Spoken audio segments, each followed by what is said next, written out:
از مادر آمدیم دست خالی. وقتی میریم چی میبریم؟ دست خالی. بعضی‌ها وقتی پول دارن داخل میشوند یک مهمانخانه، همه کس باید جلو رویشون استاد شد، روزه بگیرد، مسلمان باشد، تقوا در اصطلاح خودش داشته باشد، حج بیت الله کرده باشد، ولی متکبر باشد و تکبر داشته باشد. جایش در بولس است. اگر فقیر تکبر بکند پناه بر خدا. عذاب علیم است. یکی از اونا کی از پیرمردی که ریش سفید داره هنوزم زنا میکنه. در روز قیامت مانند مرچه های ریز و خرد حشر میشوند به صورت رسول صلی الله علیه و سلم میگه 4 نفر خدا در غضب خود گرفته. در روایت مسلم 3 نفر است. 3 لا یکلمهم الله، 3 گروه است که خدا به همراهشون حرف نمیزنه. ولا یزکیهم، روز قیامت پاکشان هم نمیکنه، کدام گناهشون حشر میشه. ولا ينظر الیهم، به طرفشون نگاه هم نمیکنه. ولهم عذاب علیم، برشون عذاب علیم است. یکی از اونا کی از پیرمردی که ریش سفید داره هنوزم زنا میکنه و توبه نکرده از این دنیا میرود. دوم، رسول صلی الله علیه و سلم میفرماید خدا نظر رحمت نمی کند و به اون توجه نمی کند. اون کسی که احسان به مردم میکند سر مردم باز منت گذاری میکند.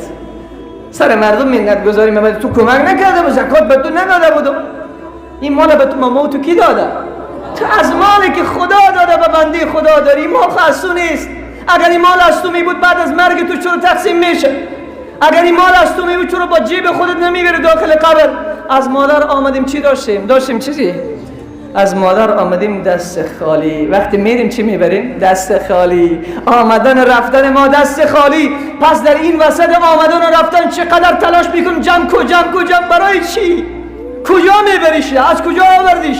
آمدی دست خالی میری دست خالی. به خاطر دست خالی این همه دروغ، این همه چپاول، این همه قسم، این همه به چشم مسلمان خاک زدن که پول به دست بیاورم. آمدی نداشتی میروی نمیبری. عزیز من به خاطر چی؟ صلی الله علیه و سلم میگه سوم کسی که خدا نظر رحمت به اون نمیکنه، او را پاک نمیکنه، عذاب علیم خدا به اون است. حدیث 107 مسلم است. رقم حدیث هم یادت باشه، 107 مسلم. فرمود رسول صلی الله علیه و سلم عائل مستکبر، فقیری که تکبر میکند. تواضع ز گردن فروزان نیکوست. گدا گر تواضع کند خوی اوست. اگر دیدی که این گدا تواضع میکنه، دست شکسته دراز میگه خیرات به من بده، خوی صفتش از دیگه. او باید همین قسم بکنه، پول جمع بکنه. ولی میفهمین که تواضع از کی زیباست؟ از من الله. از کی زیباست؟ از اونی که جمال داره. از کی زیباست؟ اونی که پول داره. از کی زیباست؟ از اونی که قوت داره. از کی زیباست؟ از اونی که نسب داره. از کی زیباست؟ از اون کسی که شهرت داره.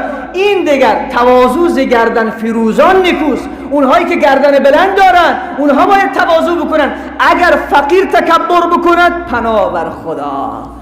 4 یبغضهم الله، 4 گروه که خدا اونو در غضب خود میگیرد. اولش الفقیر المختال، فقیری که تکبر میکند. پناه بر خدا که فقیر هم تکبر بکند. پس 3 تا کس که خدا او را تزکیه نمیکنه، پاکش نمیکنه و نظر رحمت به اون نمیکنه. اول سومش کسی که تکبر میکند. کسی که تکبر میکند. و در یک روایت از این 3 نفر اون پادشاه دروغگوی میآید.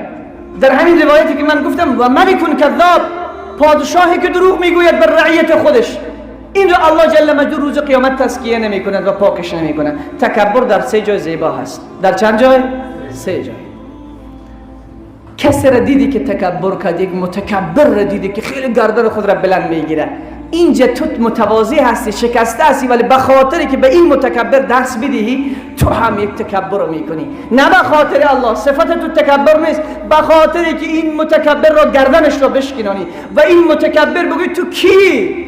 بعضی ها وقتی پول دارن داخل میشوند یک مهمانخانه، همه کس باید جلو رویشون استاد شود. یه عالم بیاید و این حب را داشته باشد که من وقت داخل شوم همه کس پیش روی من استاد شود. پناه بر خدا این عالم برود یک سجده هایی به خدا بکنه تا خدا تواضع این نصیب بگرداند. این تکبر از عزیز من. حضرت عمر ابی ابن کعب را یک روز دید که پیشا پیش روان است، چند نفر از پشت حضرت ابی ابن کعب در حرکت است. دره خدا کشید عمر، دری خدا کشید با ابی ابن کعب، گفت دیگه تنها برآمیدی، نبینم که با پشت مردای زیاده باشه. گفت من میدانم که قلب تو متواضع هست و تو شکسته هستی و فروتن هستی، ولی این انسان هایی که پشت تو میروند سبب میشود که یک روز علو نفس پیدا کنی. یک روز رسول صلی الله علیه و سلم در راه میرفتن، چه پیامبر محبوبی داشتیم، الله اکبر. در راه میرفتن، صحابه را چی میگن؟ صحابه من شما پیش پیش برین، من از پشت تا میایم. صحابه پیش پیش حرکت میکنه، رسول خدا از پشت از اینا میره. چقدر درس میداد به ما، تعلیم میداد به ما. هی امت من چگونه شکسته باشه. صحابه رو پیش پیش حرکت میدهد، خودش پشت از اونها حرکت میکند. تواضع و شکستگی نبی علیه الصلاه و السلام تعلیم برای امت است که باید این امت شکسته باشه. پس بنابراین عزیز دل خیلی زیاد متوجه باش، خیلی زیاد متوجه باش که تکبر وجود موت را نگیره، که این خیلی خطرناک است. سیدنا عمر رضی الله تعالی عنه بعضی توبه ابن کعب گفت دیگه در راه تنها برو که نشود انسان ها با پشت تو در حرکت شوند، عجب و خودپسندی پیدا کنی. عبدالله ابن سلام عالم یهودی بود. وقتی که رسول صلی الله علیه و سلم وارد مدینه می شود، عبدالله ابن سلام میگه به خاطر امتحان آمدم که بشناسم این پیامبر هست یا نیست. این خود دعوای نبوت کرده. وقتی عبدالله ابن سلام می آید، تمام چه نصارا بود، چه یهود بود، چه انصار مدینه بود، وقتی رسول خدا با حضرت صدیق اکبر در مدینه تشریف می آورند، وقتی که وارد مدینه می شوند، صدیق اکبر با رسول خدا در شتر سوار هستند. تمام کسانی که قبلا رسول خدا را نمی شناختند می آیند به صدیق اکبر میگن السلام علیک یا رسول الله. هیچ فرق نداشت پیامبر با صدیق اکبر، نه لباسشان نه کدام حرکاتشان. وقتی که می آیند پیامبر را ندیدن میگه السلام علیک یا رسول الله. به صدیق اکبر میگه. صدیق اکبر دید که مردم اشتباه میکنن و غلط میکنن، از جای خود بلند شد، ردای خود را گرفت، سر رسول خدا سایه کرد، گفت ای مردم، محمد که میپالین اینه، آن کسی که در انتظارش هستین این است، آن کسی که دنیا در انتظارش است و اون محمد که جهان در انتظارش هست این است. همون روزی که اهل مدینه میگفتن طلع البدر علینا، الله اکبر، طلع البدر علینا من ثنیات الوداع وجبت شکر علینا ما دعا لله داع. طلوع کرد مهتاب شب 14 بر ما. وقتی رسول خدا وارد مدینه میشد، بچه‌های خردسال مدینه میخواندن طلع البدر علینا، طلوع کرد بر ما مهتاب شب 14.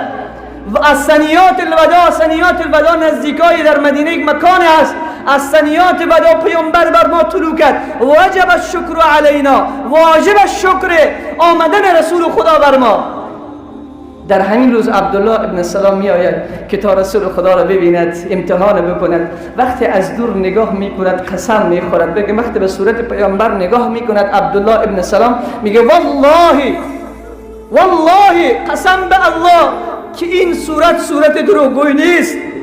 وقتی به صورت پیامبر نگاه میکنه قسم میخوره، قسم به خدا که این رخسار و این صورت دروغگویی نیست. وقتی رسول خدا به اون حرف میزند قسم میخورد والله قسم به الله است که این انسان زبانش زبان دروغگویی نیست. همین عبدالله ابن سلام مسلمان میشود. روز از روزها عالم بزرگ یهود بود، عالم بزرگ یهود بود که صدها نیرنگ و فریب یهود را به رسول صلی الله علیه وسلم آشکار ساخت.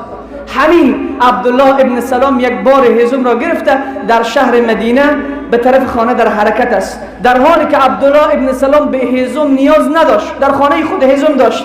به عبدالله گفتن ای بزرگوار این کار را چرا میکنی؟ گفت میخوایم به نفس خود درس بدهم که تکبر نکن، به نفس خود درس بدهم که تواضع و شکستگی و عاجزی داشته باش. بنان عزیز من، شکستگی و تواضع صفت مردان نیک خداست، صفت بندگان نیک خداست. تکبر و خودخواهی و عجب و خودپسندی انسانهای ذلیل و خار. آخرین حدیث میگویم، دعا میکنم، رسول صلی الله علیه وسلم میگه یحشر المتکبرون، متکبرها، اونهایی که در دنیا تکبر میکنن، یحشر المتکبرون یوم القیامت امثال الذر علی صور الرجال. متکبرین در روز قیامت مانند مرچه های ریز ریز و خرد خرد حشر می شوند به صورت مردان و تمام اهل حرسات از سر اینها تیر می شوند، لگدمالشان می کند، لگدمالشان می کند. رسول صلی الله علیه وسلم میگه روز قیامت الله رب العزت و الجلال به اینها از طینة الخبال چرک و خون و ریم جهنمی ها هست، اینها را جمع می کند، خداوند به کام متکبرین می ریزاند و جای از اینها در جهنم خاص است. متکبرین یک جای خاص دارن. میفهمین این جای کجاست؟ نام اون محل در جهنم بولس است. چی است؟ بولس. رسول صلی الله علیه وسلم میگه ولو نماز بخواند، روزه بگیرد، مسلمان باشد، تقوا در اصطلاح خودش داشته باشد، حج بیت الله کرده باشد، ولی متکبر باشد و تکبر داشته باشد، جایش در بولس است، در بولس جهنم. ریم و خون و زرداب جهنمی ها را در کام متکبر ریختانده می شود. اول کسی که تکبر میکنه، پیشتر گفتم 3 جای تکبر خیلی زیباست که تکبر در برابر متکبر. دوم، تکبر در وقت صدقه دادن در راه خدا، نه به خاطر ریا بلکه با جرأت پول رو از جیب خود میکشه. $10,000 در راه خدا انفاق کردن، $20,000 در راه خدا انفاق کردن با شهامت و مردانگی. اینجا دیگه خدا تکبر رو دوست داره. دیگران میگه 1,000، تو میگی 10,000. دیگران میگه 10,000، تو میگی $1,00,000 من دارم. این رو میگن دیگه خدا خیلی دوست داره، این مرد رو خیلی دوست داره. مثل رسول خدا فرمود چی کسی جیش الاسره را تجهیز میکند، حضرت عثمان بلند میشه 300 شتر در راه خدا دادن. باز می نشیند، باز رسول خدا صدا میزند کی هست که جنت را برایش ضمانت بکنم. باز عثمان از جای خود بلند میشه 300 شتر دیگه در راه خدا دادن. یا در اون حادثه ای که صدیق اکبر کل زندگی خود را آمد به طبق اخلاص پیش پیامبر ریخت، اینجا دیگه الله تکبر را دوست داره. و سوم، تکبر در میدان نبرد با کفار. همه میترسن ولی سینه ایت را سپر میکنی، از دین خدا دفاع میکنی، از ناموس اسلام دفاع میکنی. اینجا دیگه خدا دوست دارد اون بندی گردن کلفت خود را که سینه خود را سپر کرده و میخواهد برزمد، نه به خاطر که مردم شجاعش بگوید بلکه به خاطر این که آنقدر دین الله را دوست دارد، آنقدر عاشق دیدار الله است که هر لحظه دوست دارد یک گلوله به سینه‌اش اصابت بکند به ملاقات پروردگارش برود. الله به کل ما شما تواضع و شکستگی و عاجزی نصیب بگرداند و این صفت تکبر را الله از وجود ما دور بگرداند.